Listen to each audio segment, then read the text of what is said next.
Hello అండి, నా పేరు డాక్టర్ స్ఫూర్తి, fertility consultant, 49 hospital, Kukatpally branch.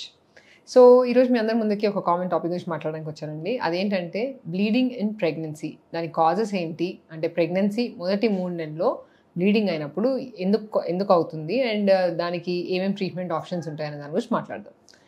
So నార్మల్గా ప్రెగ్నెన్సీ టెస్ట్ పాజిటివ్ వచ్చింది, బీటా హెచ్సిజీ పాజిటివ్ వచ్చింది. దాని తర్వాత ఇన్ కేస్ ఎప్పుడన్నా స్పాటింగ్ బ్లీడింగ్ అవ్వగానే చాలా టెన్షన్ పడతాము. అదేమన్నా అబ్నార్మలా, లేదంటే ఏమన్నా అబార్షన్ అవుతుందా, బేబీ ఎలా ఉంటుందో ఏంటో అని చాలామంది టెన్షన్ పడుతూ ఉంటారు.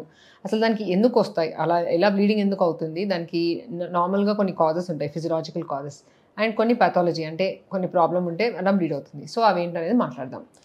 సో నార్మల్గా చూసినట్టయితే ఫిజియలాజికల్ కాజెస్ గురించి మాట్లాడితే ఇంప్లాంటేషన్ బ్లీడింగ్ అనే ఒకటి ఉంటుందండి. సో ఇంప్లాంటేషన్ బ్లీడింగ్ అంటే బేబీ స్టిక్ అయిన తర్వాత అది పెనిట్రేట్ అవుతుంది, మజిల్ లేయర్ని పెనిట్రేట్ అయిన తర్వాత అది mother blood supply and baby blood supply అనేది ఒకటిలాగా మారి, అండ్ మదర్ నుంచి బ్లడ్ సప్లై అనేది తీసుకుంటుంది బేబీ. సో బేబీకి ఫుడ్ అంతా కూడా మదర్ బ్లడ్ నుంచి వస్తుందండి. సో అలా ఇంప్లాంటేషన్ అయినప్పుడు ఒక్కొక్కసారి కొంచెంమందికి కొంచెం స్పాటింగ్ లాగా కనిపిస్తుంది. సో కొంచెం మైల్డ్ స్పాటింగ్, అకేషనల్ ఎపిసోడ్స్ ఉన్నాయన్నప్పుడు వరి అవ్వాల్సింది ఉండదండి. జనరల్గా ఇలా ఇంప్లాంటేషన్ బ్లీడింగ్ ఉన్నప్పుడు కూడా అలా వస్తుంది.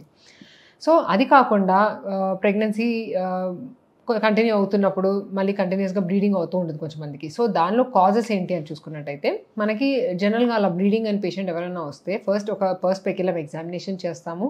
ఏదైనా లోకల్ కాజెస్ ఉన్నాయా అనేది రూల్ అవుట్ చేసుకోవడానికి. అంటే ఒక్కొక్కసారి బ్లీడింగ్ అనేది ఈవెన్ ప్రెగ్నెన్సీ కన్ఫర్మ్ అయిన తర్వాత కూడా బ్లీడింగ్ అనగానే ప్రెగ్నెన్సీ అంటే యూట్రస్ లోపల నుంచి వస్తుంది అనుకుంటాం. కానీ కొన్నిసార్లు ఏంటంటే లోకల్ కాజెస్ ఉంటాయండి. అంటే సర్విక్స్లో ఏదైనా ఎరోజన్ లాగా ఉండడము, లేదంటే వెజైనాలో ఏదైనా ప్రాబ్లం ఉండడము, ఇలా ఏదైనా చిన్న చిన్న ఇష్యూస్ లాగా ఉన్నప్పుడు కూడా లైట్గా స్పాటింగ్ అనేది కనిపిస్తుంది. సో ఎప్పుడైనా ఒక పర్స్పెక్యులర్ ఎగ్జామినేషన్ అనేది చేసుకోవడం ఇంపార్టెంట్, లోకల్ కాజెస్ అనేవి రూల్ అవుట్ చేసుకోవడానికి. అండ్ ఆల్సో మనకి అదే ఎగ్జామినేషన్లో గర్భసంచి ముఖద్వారం అనేది తెరుచుకుంటుందా ఏమన్నా అనేది కూడా తెలుస్తుంది. సో అలా లేనప్పుడు ఒక బేసిక్ స్కాన్ అనేది అడ్వైస్ చేస్తాం, ట్రాన్స్ వెజైనల్ స్కాన్. సో స్కాన్ అనగానే వెజైనల్ స్కాన్ అనగానే చాలామంది పేషెంట్స్కి డౌట్ వస్తుంది. అంటే ఆల్రెడీ బ్లీడింగ్ అవుతుంది, మళ్ళీ వెజైనల్ స్కాన్ అంటున్నారు, మళ్ళీ బ్లీడింగ్ ఎక్కువ అవుతుంది అనుకుంటారండి. అలాంటిది ఏది ఉండదు. అది చాలా సేఫ్ ప్రొసీజర్. యాక్టివ్ బ్లీడింగ్ ఉన్న వాళ్ళకు కూడా మనకి వెజైనల్ స్కాన్ చేసినప్పుడే క్లియర్గా తెలుస్తుంది బేబీ పొజిషన్ ఏంటి, శాక్ ఎక్కడ ఉంది, యూట్రస్లోనే ఉందా, పక్కన ఏమన్నా ఉందా, అండ్ పక్కన ఏమన్నా సెపరేషన్ లా ఉందా అనేది కూడా మనకు అన్ని క్లియర్గా స్కాన్లో కనిపిస్తాయి. అబ్డామినల్ స్కాన్లో మొదటి 3 నెలల్లో ఎస్పెషలీ అంత క్లియర్గా కనిపించదండి. మనకి మిస్ అయ్యే ఛాన్సెస్, ఏదైనా ప్రాబ్లం ఉంటే దాన్ని మిస్ అయ్యే ఛాన్సెస్ కొంచెం ఎక్కువగా ఉంటాయి. సో ఒక ట్రాన్స్ వెజైనల్ స్కాన్ చేసినప్పుడు కామన్గా ఏంటంటే ఒక్కొక్కసారి చిన్న చిన్న హెమటోమాస్ అనేవి ఫామ్ అవుతాయి. అంటే బేబీ మొత్తం చుట్టుపక్కల లేయర్ అంతా గర్భసంచికి అతుక్కొని ఉండాలండి. అలా కాకుండా ఏదైనా చిన్నగా సెపరేషన్, అంటే బ్లీడింగ్ అయ్యి ఆ బ్లడ్ వల్ల కొంచెం సెపరేట్ అయినప్పుడు సబ్ కొరియానిక్ హెమటోమా అనేది ఫామ్ అవుతుంది. సో అలా అయినప్పుడు కూడా దాని నుంచి ఆ బ్లడ్ ఏదైతే కలెక్ట్ అయిందో అది బయటికి సీప్ అవుతుంది. అంటే గర్భసంచి ముఖద్వారం నుంచి ఇలా బయటికి వచ్చినప్పుడు బ్లీడింగ్ లాగా వస్తుంది. అండ్ కొన్నిసార్లు ఏంటంటే అది అలా హెమటోమా ఫామ్ అయిపోయి ఓల్డ్ బ్లడ్, అంటే కొన్ని డేస్ ముందు ఫామ్ అయ్యి తర్వాత అలాగే మెల్లిమెల్లిగా కొంచెంమందికి కంటిన్యూస్ బ్రౌనిష్ డిశ్చార్జ్ లాగా వస్తుంది. సో అలా ఏమన్నా ఉందా అని చూసుకోవడం చాలా ఇంపార్టెంట్. సో ఆ హెమటోమా ఉంటే దాని సైజ్ ఎంత ఉంది, బేబీ సైజ్తో కంపేర్ చేస్తే హెమటోమా సైజ్ ఎంత ఉందని చూసుకోవడం కూడా చాలా ఇంపార్టెంట్. అండ్ వన్స్ అదొకటే డయాగ్నోసిస్ కనిపించింది, బేబీ హార్ట్ బీట్ అంతా బాగుంది, గ్రోత్ కూడా బాగుంది అన్నప్పుడు మేజర్గా వరి అవ్వాల్సింది లేదండి. కొంచెం బెడ్ రెస్ట్ తీసుకోమని చెప్తాము, అండ్ కొంచెం ప్రొజెస్ట్రాన్ సపోర్ట్ ఇంజెక్షన్స్ అనేవి కూడా కొన్ని ఎక్స్ట్రా ఇస్తాము. అండ్ ఆ బ్లీడింగ్ అనేది అలా సెపరేట్ అవ్వకుండా కొన్ని టాబ్లెట్స్ ఉంటాయి, ఆ ఇంజెక్షన్స్ అవసరమైతే ఇంజెక్షన్స్ కూడా ఇస్తాము, ఆ బ్లడ్ అనేది క్లాట్ అవ్వడానికి. సో ఇలా సబ్ కొరియానిక్ హెమటోమా కాకుండా వేరే కండిషన్స్ ఏంటి అని చూసుకున్నట్టయితే first and most important thing rule out చేసుకోవాల్సింది మిస్క్యారేజ్ ఏమన్నా అవుతుందా. అంటే ముందుసారి స్కాన్ చేసినప్పుడు బేబీ హార్ట్ బీట్ వచ్చింది, అంతా బాగుంది అన్నారు, బట్ మళ్ళీ ఒక 1 వీక్ 2 వీక్స్ తర్వాత స్కాన్ చేసుకొని, అంటే ఎప్పుడైతే బ్లీడింగ్ వచ్చిందో దాని తర్వాత స్కాన్ చేసుకున్నప్పుడు ఒక్కొక్కసారి బేబీ హార్ట్ బీట్ అనేది కనిపించదు. సో దాన్ని మిస్క్యారేజ్ అంటారు. సో అలా ఏమన్నా ఇష్యూస్ ఉన్నాయా అనేది చూసుకోవడం కూడా ఇంపార్టెంట్.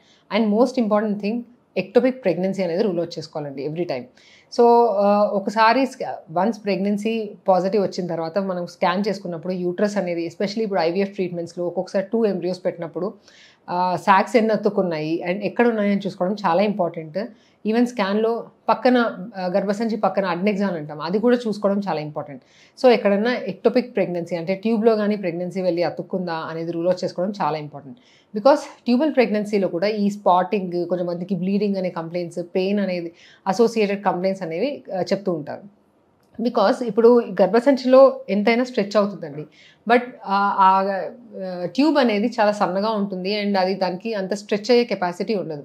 సో బేబీ అలా పెరుగుతూ ఉంటే ట్యూబ్ ఒకసారి రప్చర్ అయిపోయి దానివల్ల బ్లీడ్ అయ్యి పేషెంట్కి సీరియస్ కండిషన్ అవుతుంది అది.